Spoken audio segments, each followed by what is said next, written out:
just have a few general questions, and the first question is, what do you think are the few most significant architectural developments in Western New York since we did our architecture issue in 2006, which all of you worked on?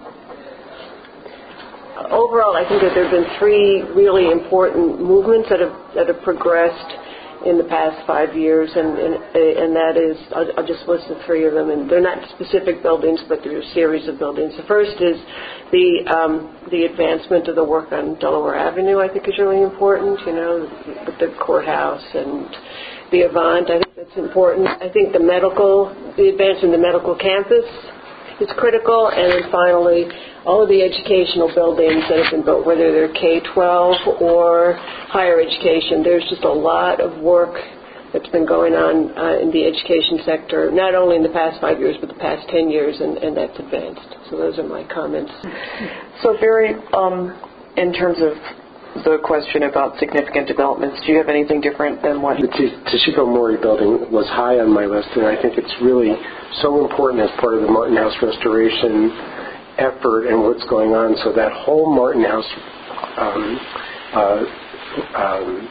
rebuilding and the whole Phase 5 process has just been so important. And now that the missing elements have been rebuilt and the pavilion is there, I mean, people are watching from all over the world, restoration architects, architectural historians, everybody's watching this process.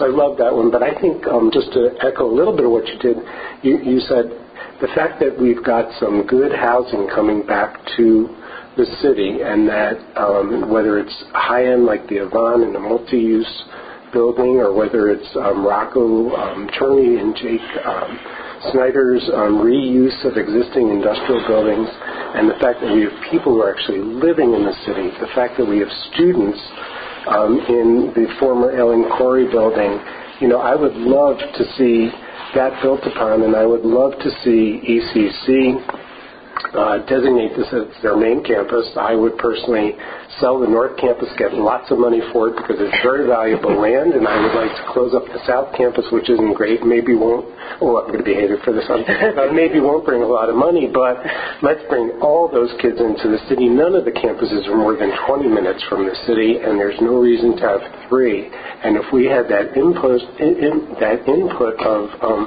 of residential use here and education and just all that influx into the city, would just be wonderful. So I'd like to build on that residential component because there's an energy going and it's just terrific.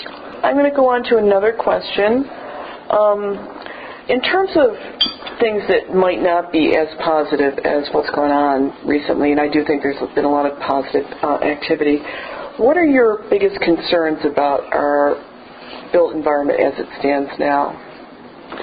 I think that when we look at the built environment, I think one of the challenges is something that Buffalo as a community struggles with is we think about the new buildings going up, but we have this amazing treasure and storehouse of these buildings that were constructed by our ancestors 100 years ago, and we struggle with today, how do we preserve and keep this built environment, the legacy that was left to us? And it's really a challenge because when we think about the big preservation challenges today and the ones that were highlighted several years ago, we need to think about how do we come up with the resources to save what needs to be saved. And that's incredibly challenging, and getting everybody to decide on what's important and what are the priorities is the first challenge, and then coming up with the financial resources to bolster up these properties are a big concern. So I think those are two big issues that we have to wrestle with. We're fortunate because we have so much to work with, but then we have too much to work with. That's the positive side, though, Chris, don't you think that there have been some really good examples? There's now great historic tax credits for redeveloping these properties and reusing them, and people have seen some successes.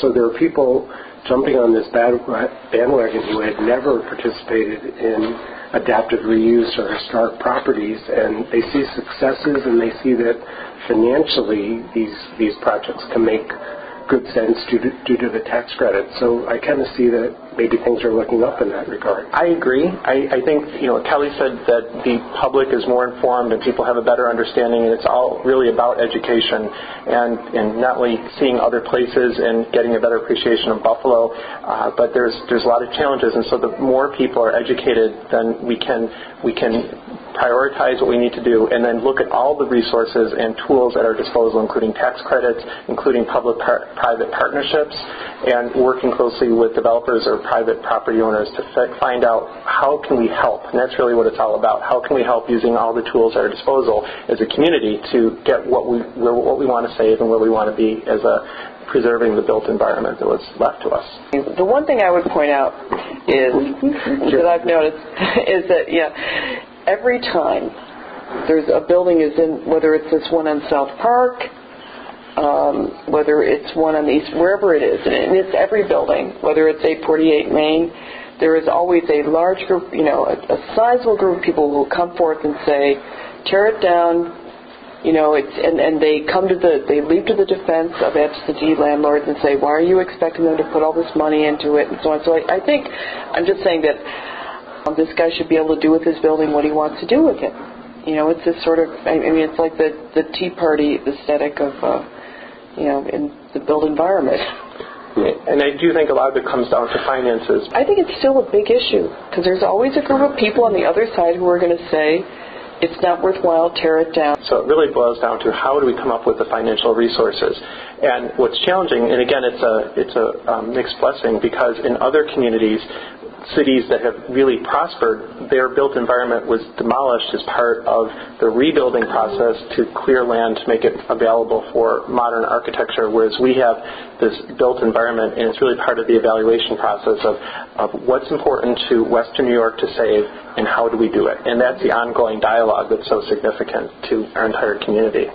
I attended, Richard Meyer's lecture at the Albright Knox a few months ago, and he talked about how preservation is like mom's apple pie, right? You have to love it. And all of my preservation friends, latched onto that. But then he followed it by saying, however, we're in a living city, and you have to pair that with, a city moves on with new construction, new projects as well. And I think that it's very good that we keep the balance, because we've lost some treasures. We certainly don't want to have another Larkin building, certainly. However, there has to be room to grow as well, and I guess that's the dialogue. I'm still on the fence on the dialogue, because I don't actually know who makes that determination of whether a building should be saved or not. There are certain buildings that are part of neighborhoods and communities, so right. Churches are always something that are very controversial, because people love saving churches. It's part of the community. People have memories, but there are kinds of challenges about the reuse of churches. So that's one kind of building. But in terms of coming up with that list, I do think that that you can make a compelling argument on why a building should be saved. And we do have, as Barry said, many examples of buildings that the community has rallied to save. And while not everything has been saved, a great deal has. And I think it's all a matter of engendering the support for saving that building. So although there will never be a unanimous decision about what should be saved, oftentimes if there's enough support for rallying the community to that cause, if it touches enough people's hearts and gets their emotions involved, then the finances will follow. And that's typically what has happened. Talking about, difficulty of saving buildings and then buildings that, are new. In terms of the new buildings, I have a question here. What do you think of the quality of the new buildings that have gone up in the last 5 years ago?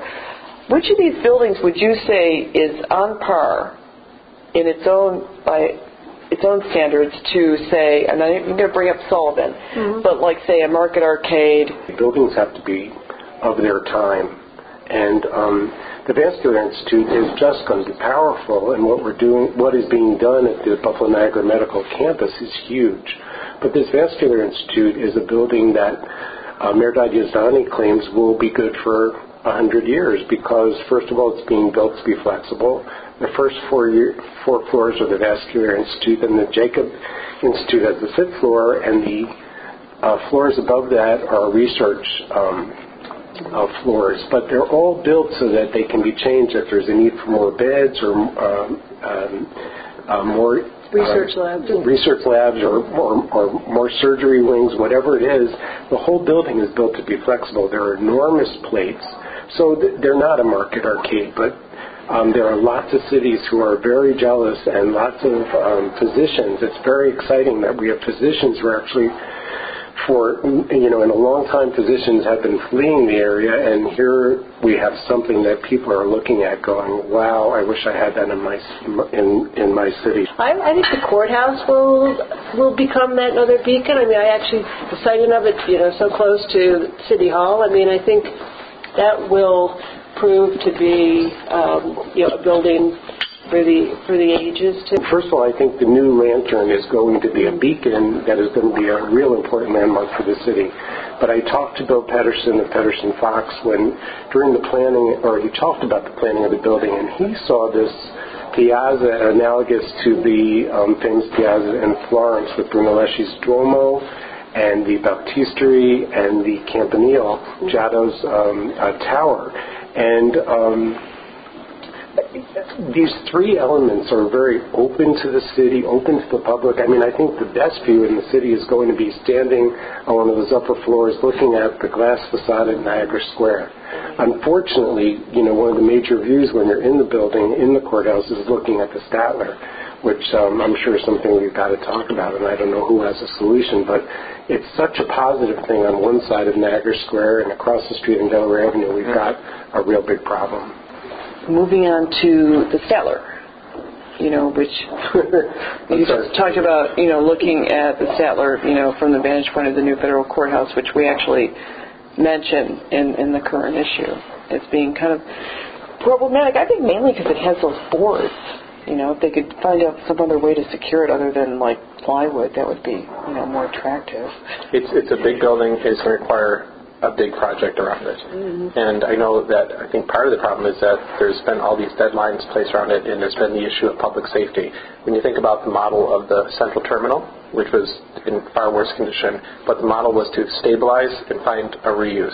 I don't know if they're still working on that, but the idea is if that same model can be followed with the Statler and in create a place where there's public safety, but then allow enough time to come up with a plan. It's just the difference is that the Statler is right on one of the busiest thoroughfares in the city. It's one of the most visible and focal points of the city, and it needs something more immediate. But, I agree with you. It's a big project, and I think it's bigger than two developers. I think it's something that the community has to embrace. I think the university has to be part of it. It's very important to the city, and it's in much too good shape and has too many good features and incredible architectural pieces of it to lose it. It's got tons of potential, but it's bigger than two developers. Yes. I think really it needs the community. A true public-private partnership. It's a big project, and I just don't know how. It's right now in such flux that I don't know how we can really put a wrapper around it, because developments are happening every day. But I think that Barry really hit the nail on the head about the immediacy of it, and I think that this is a big project and it's going to take time. But because of its location, people aren't being patient, and preservation doesn't happen overnight. People were very patient with another eyesore in the city. Everybody coming off the Kensington down Oak Street would see the Genesee, those vacant parcels on Genesee Street that, retail space that started in the 19th century that over the course of 80 years became developed. Now the Genesee Gateway project is almost done. It's huge, but it's one of the principal entranceways to the city, and it's as important as the Statler and as important as AMA. So seeing these things vibrant and healthy just give a message to everybody who's passing through. We're going to stay and enjoy Buffalo. Well, thanks, you guys. Thank you. Great discussion.